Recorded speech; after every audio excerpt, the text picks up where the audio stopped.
last week when I said my girlfriend and I would be alternating helping each other every other week? Well, last week she helped me with my boat, and this week I'm helping her with her grad school applications. But I wanted to keep up with posting a video once every week. We'll see how far I get. And since I'm not going to my boat this week, I thought that I could instead give a little recap of my disappearance and tell you more detail about what happened during the year and a half that I was not on YouTube. In the last episode before that gap, which I had posted in December of 2019 on Christmas, I was taking apart a Raymarine radar that I had planned to install on my boat. But the clock was ticking, and I quickly realized after that episode that I didn't have time to install the radar halfway up the mast because I would have to route the cable through the mast.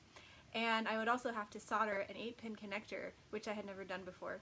So I realized that was not an absolutely necessary thing to do since I had a standalone Vesper AIS unit that had been graciously donated for my trip by Vesper and Fisheries Supply. And I just decided to make do with that and move on to more pressing matters. I had told myself that I was going to single-hand around Vancouver Island in August of 2019, and that was going to be the first step in my path of becoming the first Black woman to sail around the world alone. Not only that, but I had told all of my friends, I had told the Seattle sailing community, and I had published 4 articles in 48 North that I was going to do this. So I had a lot at stake, and I had locked myself into a deadline. I had requested the time off from work a year and a half in advance. I had asked for the time off back in 2018, coordinated with both of my jobs. So I felt that I could not miss this deadline, and I had to be ready in time. And of course that is totally the opposite of how sailing works. Sailing is dependent on changing conditions. You have to wait for the right weather window. You also have to make sure you're being thorough in your preparations and that you're not in a big rush, because that's when you start to cut corners with safety, and that's exactly what I did on several things. But at the time I thought if I just worked hard enough, just worked constantly, I could be ready in time. And if I couldn't, at least I knew that I had tried my hardest and that it wasn't because of me and it wasn't my fault. It was just, not meant to be. So in the coming 6 months, I had so much work to do. First of all, my boat had 0 electrical system. It didn't even have an AC inlet. I had to wire everything from scratch, including I had to install a Blue Sea panel. I installed an inverter charger that my friend had given me. I installed all the wiring, battery switch. I even took out the old AC breaker from my panel and replaced it with an ELCI AC breaker, which involved wiring the load wires through a donut, electromagnetic field sensing donut that I figured out somehow from doing a lot of reading and talking to Blue Sea tech support. But eventually I got all of that done. I got a used galvanic isolator from a place on eBay that I was actually able to go pick up because it was local, and I installed that into my AC wires. And then I installed lighting onto the boat. The boat had no lighting. And I also wired the mast because the mast was down outside of the boat. I redid all the wires. I routed them through. I put new PVC conduit in the mast. I wrapped it with foam on the ends so that it wouldn't be banging around inside the mast. If I could do it again, I would do it in the traditional way, which is to rivet the conduit to the mast every so often and feed it through and connect it with glue as you're going. But that way worked. It was just harder. But I got all that done, and then came the thing that I was really afraid of, which was the old engine that was out of the boat. It had never been inside the boat, and the previous owner had bought it separately thinking it was going to fit. So Somehow I believed that. But it hadn't been run in over a year, and it was so rusty. The exhaust riser was being held together on the edges with JB weld. It was cracked, and it looked like a dead animal. The alternator didn't work. The heat exchanger, I took off the end cap, and it was filled with a brown slime, and in order to get the end cap removed, I had to tap it lightly with a chisel and a hammer. And in the process of doing that, the bronze of the body chipped apart. It was just like wet. It was like wood. It just chipped apart like wood. So that heat exchanger was totally shot. And it was a Volvo engine, and if you want an original Volvo replacement part, you're going to have to pay a lot of money, A, because it's just expensive, and B, because you're going to have it shipped from Europe, and there was no way I could afford that, so it looked like there was nothing I could do. But on like the 11th page of a Google search, I found a Mr. Cool heat exchanger that was a replacement for that Volvo part, and I was so happy because it was like 1/4 of the price. So I ended up getting that, and I had to hose it in because the connections were at an unnatural angle.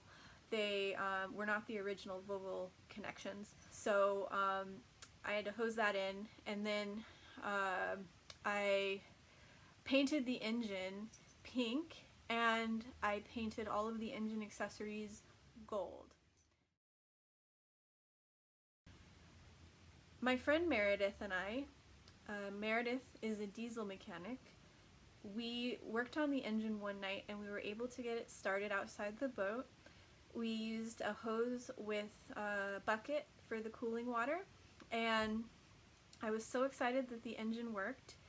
I came back a few days later to notice that there was a milky water coming out the hose on the transmission for the cooling water, and I did a little bit of research, and I realized that that probably meant that there was a failed something or other in the transmission where the oil was mixing with the cooling water. There was a gasket, and I'm going to have to take apart my entire transmission. That was not on my schedule at all. So with the help of some friends at the marina, I went and I figured out how to take the transmission off the engine. Then I went into the little shed at South Park Marina, and I put it in a chain vise, and I hammered the pieces apart, and I replaced all of the O-rings, and I noticed what the problem was. The water in the cooling water hose had frozen in the 20-degree weather. It was a very cold winter, and it had expanded, and it had ruptured the bronze loop, the pipe that goes around inside the transmission to cool everything. So I called around, and I found a welder in the Soto area that actually was really nice. I guess it was such an easy job that he was like, look, I'm just gonna take this, I'll be right back, and he brazed the bronze in like 5 minutes. So I took that back with a whole bunch of new O-rings that I had gotten at Omni Packing and Supply Company, and I put the transmission back together. I hammered all the pieces back, and right before I was done, I noticed that one of the O-rings had been left off, so I took it apart again, hammered it back together again, put it back on the engine, started the engine again. Same thing happened.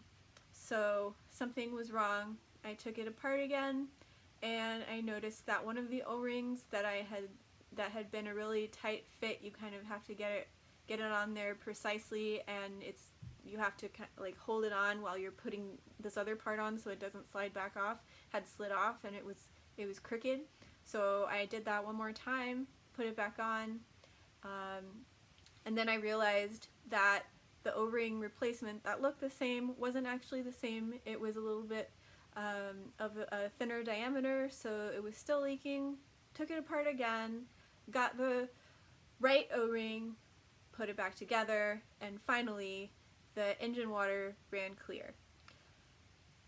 After that, I was ready to have the engine put into the boat, so the marina lifted it up with a crane and dropped it inside. I had a lifting harness and a come along so that I could work on mounting the engine and have the freedom to move the engine. I realized when I tried to put it down that the engine bed was definitely the wrong height for the engine.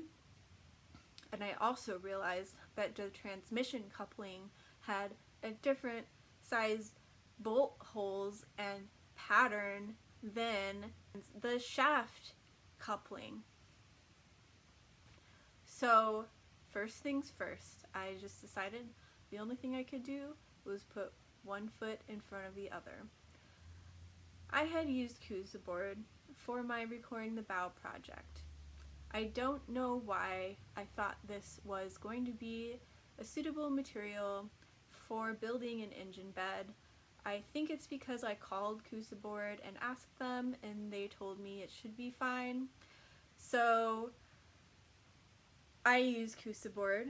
I made a template for the pieces I would cut out and how many pieces I need to epoxy on top of each other to make the right height, and then I faired it down so that it would be the right slope, and I epoxied it to the engine bed. I then realized when I was drilling holes through the Cove board that Cove board does not tap well. So luckily I was able to keep most of the engine bed the way it was with the Cove board, but I did drill big holes of epoxy under where the engine mounts would go, and I put these metal female sleeves that on the outside they can really dig into epoxy, so that once you epoxy around them they're not going to shake themselves loose. So I did that while I was mounting the engine. When the boat was in the water, I spent one long 12-hour day aligning the engine, and it took me so long because I had never done it before. And but I finally got it done, and Meredith checked my work and she said, I got it down, you're supposed to get it down to 0.003 inches, and she said I got it down to 0.0015 inches. So I'm glad I did develop that skill. And so the boat was in the water, the engine worked, I still had to install the exhaust through hole, I had to connect the shift and throttle cables, I had to make new mounts for them, and the transmission bracket was the wrong shape for the little groove on the end fitting of the shift cable, so I had to make a new bracket with a new groove that I had drilled out myself. And in addition to that, I had to make my own engine gauge panel because the original Volvo panel was incomplete. It did not have all of the gauges in it. It was just like it was just the plastic of the panel with some holes in it and a couple gauges. It didn't have any of the terminal blocks, and the wires and the harness did not look good at all. So I just got a piece of ABS plastic from a local shop, and I cut holes for the gauges. I got Sierra gauges. I quickly realized that Sierra gauges were the wrong gauges for a Volvo engine's senders because they had to have the right range for the ohm readings, and a lot of metric threaded senders like VDO senders have a different ohm range than Sierra gauges and senders, which are more based in the United States. So I had installed the gauges into my panel and started to wire them. So I just had to take them all out, and I got VDO gauges. I put those into my panel, and then I wired them. And I made a new a new set of terminal blocks I connected the wires to resemble the original diagram for the Volvo terminal blocks, and I installed it into the boat. I also made a 5-pin relay to match the previous one that goes to the Volvo, and I really studied how to connect all of the pins and what the pins in the relay meant.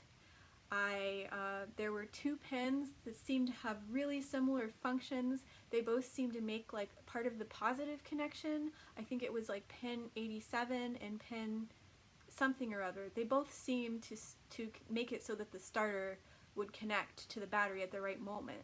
So and it didn't seem to matter which was which, because it seemed like it would have the same result. So I just picked the one that I thought made the most sense. And my friend Meredith and I went to try and start the engine in the boat now that everything was in the boat. I started the engine. I did not realize that in the way I had the pins, the starter was still cranking. It was like the momentary position is the cranking position.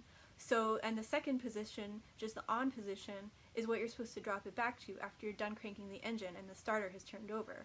But the way I had wired it, it was like the momentary position was the permanent on position, and I didn't hear the starter cranking because everything was so loud, and Meredith and I were just so excited that we had gotten the engine started that a couple minutes later, my starter exploded.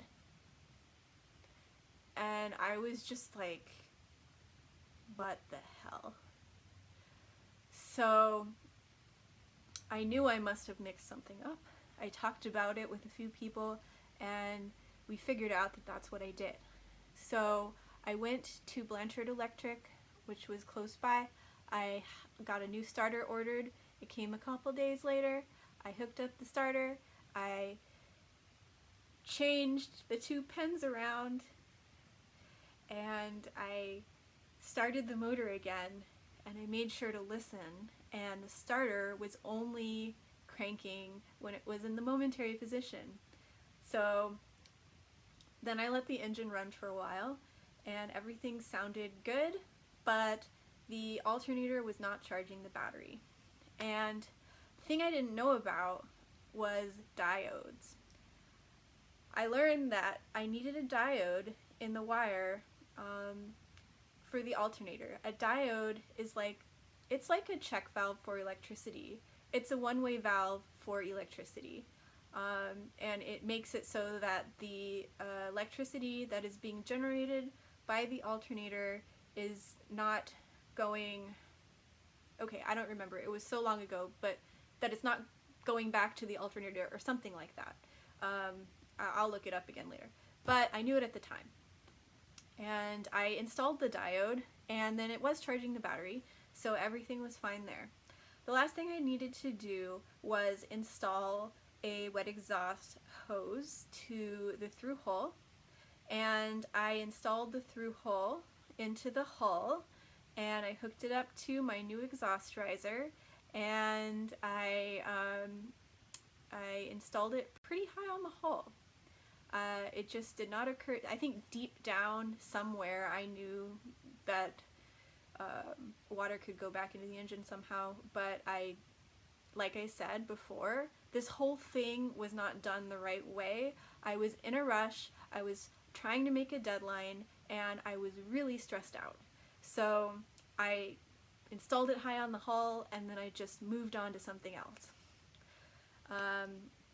The day came when I was going to leave for my trip. I had planned to leave on August 1st. That was my goal. But a whole bunch of things went wrong at the last minute, so that I didn't leave until August 10th. The first thing that went wrong was I accidentally drilled a hole through the bottom of my boat while I was mounting my engine. I was drilling the holes for the engine mounts, and suddenly water started squirting up through the boat. And my friend Meredith was there at the time, and she had just gone up to use the marina bathroom. So I just sat there with my finger over the hole, and she came back. And I was like, hey Meredith, can you go back to the V-berth and grab some of the fiberglass chop strand mat and just rip it up into little clouds and hand it to me? And also I need a screwdriver. So she did that, and she brought it to me, and I stuffed it and I pounded it into the tiny little hole, and it slowed it so that the boat wasn't going to sink for sure, and it was just a little trickle. She went to get her diving gear, and she came back and she dove under the boat, and I put some, luckily I had some splash zone, which is underwater epoxy, and I put some on the top of it, and then she dove under the boat and put some underneath it, and together with those two things we were able to stop the flow of the water. But I still decided to get hauled out again, just to make sure that everything was done right, because it was still getting a little bit wet, and that made me nervous that it wasn't totally blocked up. So had to haul the boat out again, and I was running late. And when I hauled the boat out, the marina staff noticed that my tiller was pretty stiff, and they said they really didn't like the idea of me going on such a long trip with such a stiff rudder. So we also ended up pulling the rudder, greasing it, and putting it back on. It's so pretty. Not gonna lie, my smiley face tops it off. Also, I had found that my boat was listing to port pretty significantly, so I had to buy a few hundred pounds of lead chunks that I hauled onto the boat and piled into the lazarette so that the boat would not be crooked. After all this stuff, it was the evening of August 10th, and I finally left. The bridges of the Duwamish parted. I called and I told them, and I went under both bridges. I was so excited that I was finally getting to do this trip. It had been a dream of mine for so long, and I was leaving. I was alone, and everything was great. I felt so independent. I had the next month and a half, the time was mine. I was free to do this as I wanted to do it. And I turned on my AIS when it started to get dark, and I exited the Duwamish. I went across the bay, and I crossed the Puget Sound. I decided I was going to stop at Port Madison for the evening, and my AIS let me know about all the big cargo ships and tugs. It picked them out flawlessly, it beeped, and then I saw them coming. And so I crossed over to Port Madison, and I anchored there. I made myself some burritos on my little Origo heat pile heater stove, which is a little denatured alcohol burner because my big Variant stove wasn't functional at the moment. I didn't have time to do that. And the next day I left for Port Ludlow. It did take my engine about half an hour every time to get it started. Like I would crank the starter, and then it wouldn't start, and I would let it go, and it still didn't start for a few times, but then I wanted to rest in between because I didn't want to burn out my starter. And but eventually I got it to start, and I motored and sailed to Port Ludlow. I went 9 knots at one point, and I got into Port Ludlow a little bit after dark. I spent the night there, and the next day I crossed the Strait of Juan de Fuca alone, which had been a goal of mine for so long. Crossing the Strait of Juan de Fuca had seemed like this big scary thing, and crossing it alone was supposed to be like this milestone. Of course, it was totally sunny and calm, so a part of me felt like maybe I didn't earn the right to say it, but it was the Strait of Juan de Fuca, and that's the point, and I crossed it alone. And I noticed as I was getting up to Active Pass, which is like right before where you cross to get to the Gulf Islands, that my engine, I couldn't put it in high gear because the smoke, there was a lot of white smoke coming from the exhaust through hole.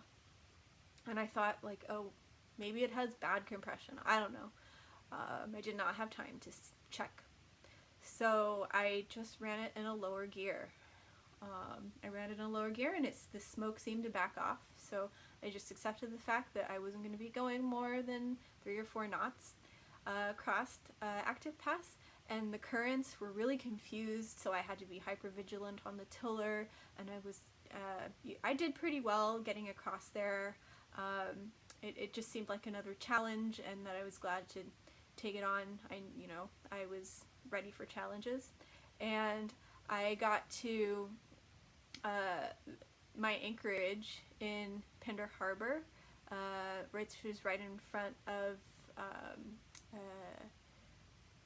Susur Spa and the resort. So I anchored there, and it's Bedwell Harbor, that's the word I was looking for. I anchored there, and the next day I took my dinghy to the shore, to the dock, and I checked into customs, then I anchored. And I used the spa for a day. I took some time to do my laundry, cook some food for my next segment, and then I motored, because there's typically no wind in August on the inside of Vancouver Island, so I motored from Bedwell Harbor all the way up to the northern Gulf Islands, a place called Pirates Cove on DeCourcy Island. So it was quite a long distance. Pirates Cove is a really shallow cove, but it is so protected and it's so beautiful and peaceful.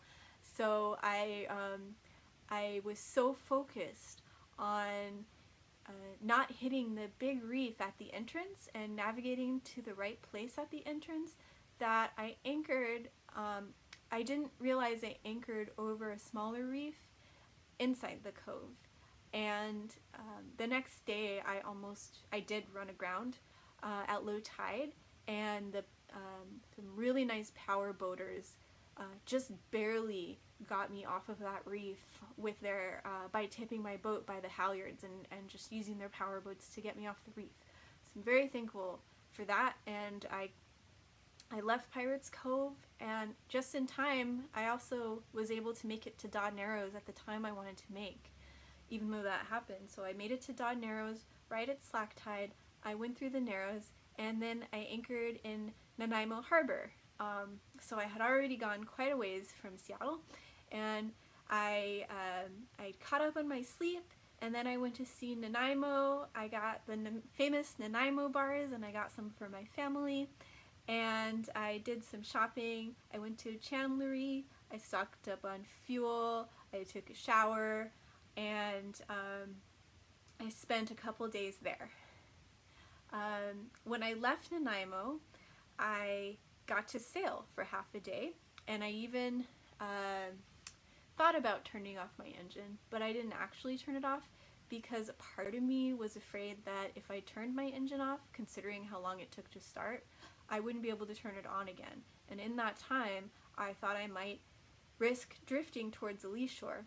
So I left my engine on in neutral, and I sailed just to feel like I was using my sails. And I went to Lasqueti Island, and this is an island that you go behind. You go behind lots of little islands, and it takes a while to get in there, so that you're on the east side of Lasqueti Island.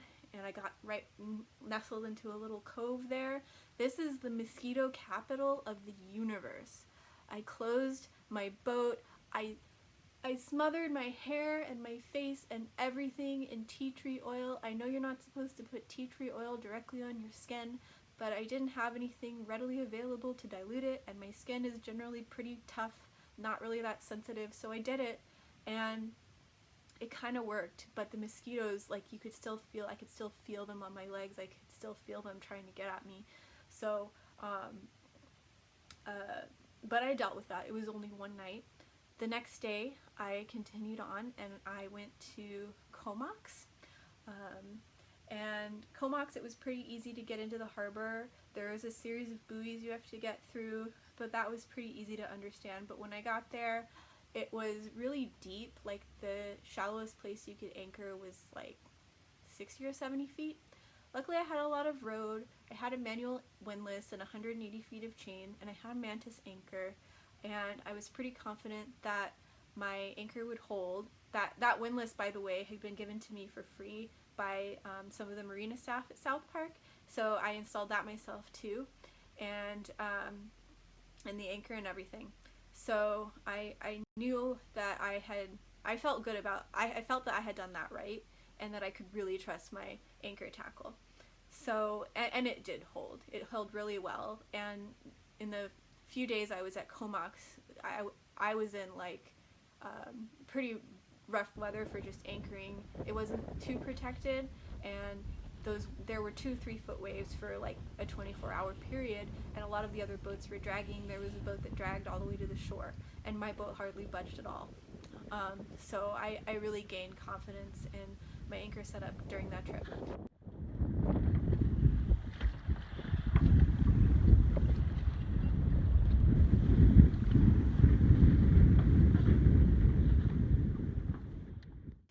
When I left Comox and I did see a lot of sights, I also bought a spare starter. I took the bus to Courtenay, which is the nearby town, and I bought a starter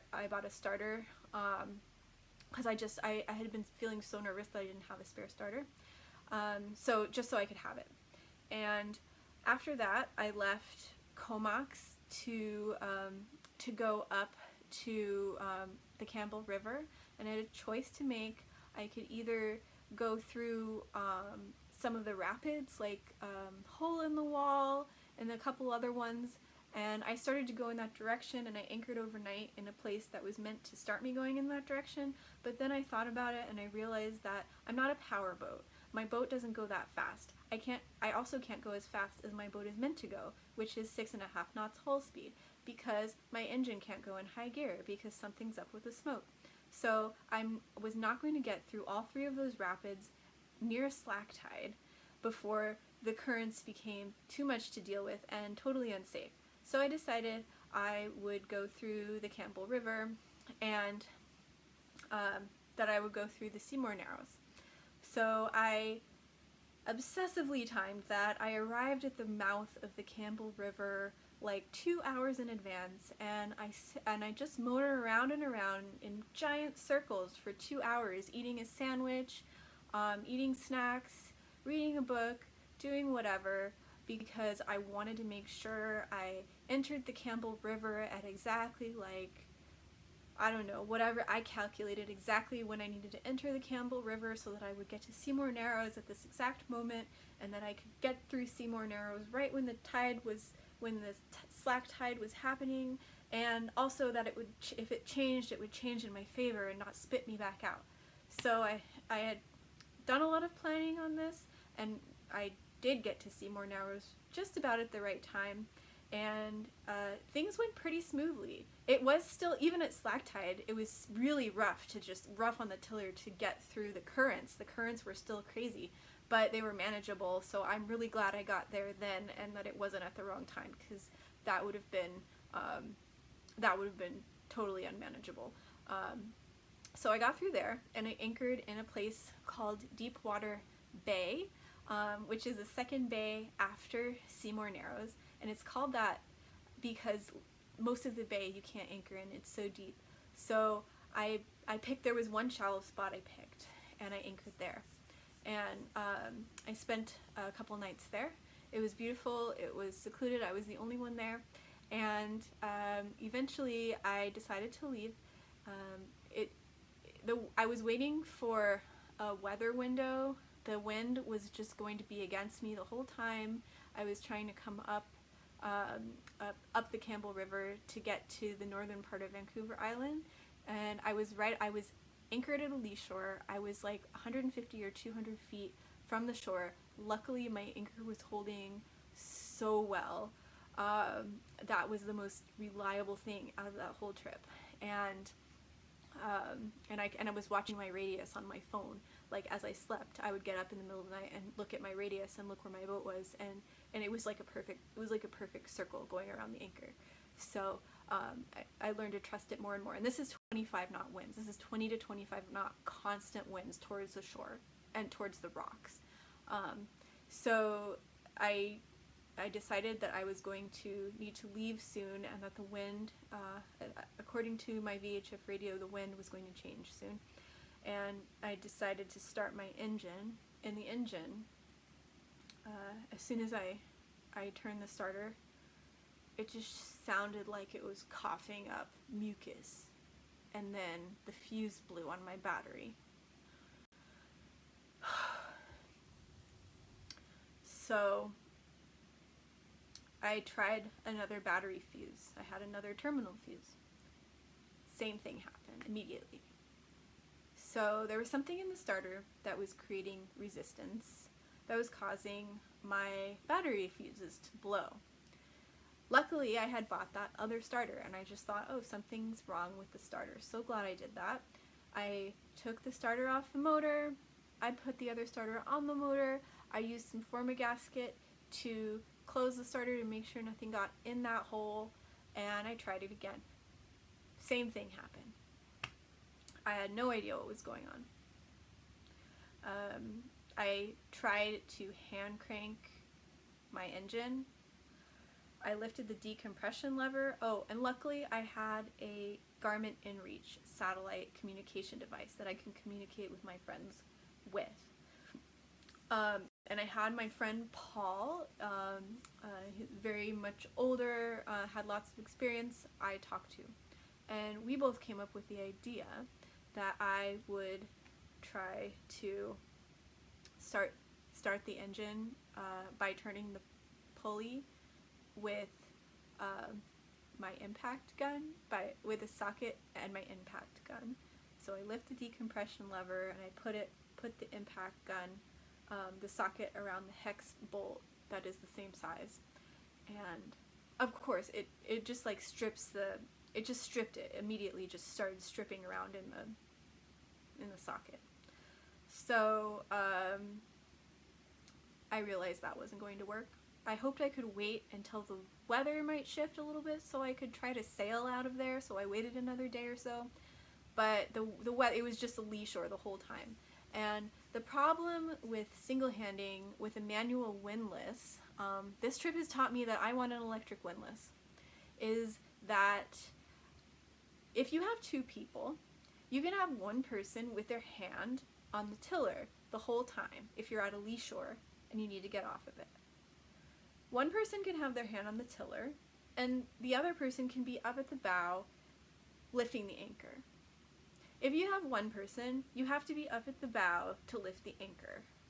And in that time, when the anchor lifts off of the ground, you're 150 feet from the rocks.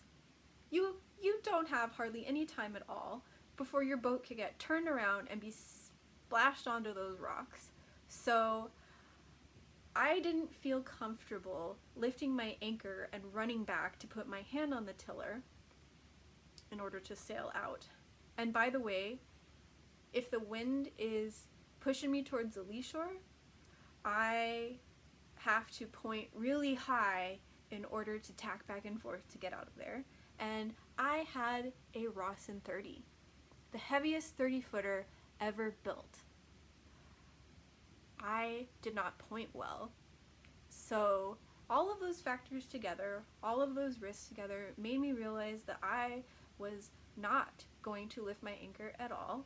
I was not going to sail out. I was not going to motor out. I was going to call the Coast Guard. And that is what I did. I called the Coast Guard, and they came and they towed me across Discovery Passage to Browns Bay Marina, where I spent the next 2 weeks. And during that time, I talked to my mom on the phone, and we made an arrangement that she would loan me some money to get a new outboard, and I would pay her back over the next 6 months or so. So I bought that over the phone. My girlfriend, who was in Seattle, and she had already been planning to come up and visit me, drove up in her car, and she picked up the new outboard in Port Alberni, which is the Breakers Marine, which is the place I had bought it from, and she brought it to me with a whole bunch of stuff that I had her buy at Fisheries Supply, like a mounting bracket, mounting hardware, my friend Paul gave her some wood for backing plates that I then fared down to the right angle for the shaft to go into the water. It was recommended on the outboard that I not hook up the shift and throttle cables myself, because you had to get too far into it and you had to adjust the little the drum lever to a certain tolerance that was very, like, a fraction of a millimeter or something. But I was like, you know what, I'm out in the middle of nowhere, I know I'm not supposed to do this, but I have to do this. And this is the kind of thing I need to learn if I want to sail around the world alone, is that sometimes I have to do these things for myself. I have to think on my feet, and I have to make sure I do it right.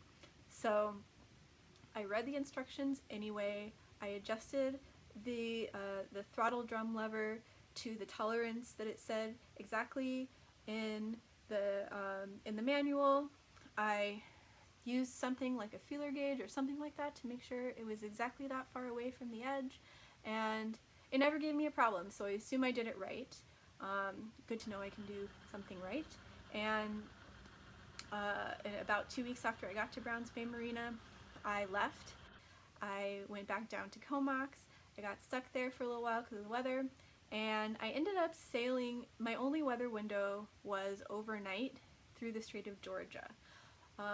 So I sailed overnight from Comox to Nanaimo, which was about 60 miles, and when I got, I went through the shelter of one side of Denman Island before I got out into the open strait, and it was foggy and I couldn't see for most of the trip for several hours, so I was just steering by the compass on my AIS and with Navionics.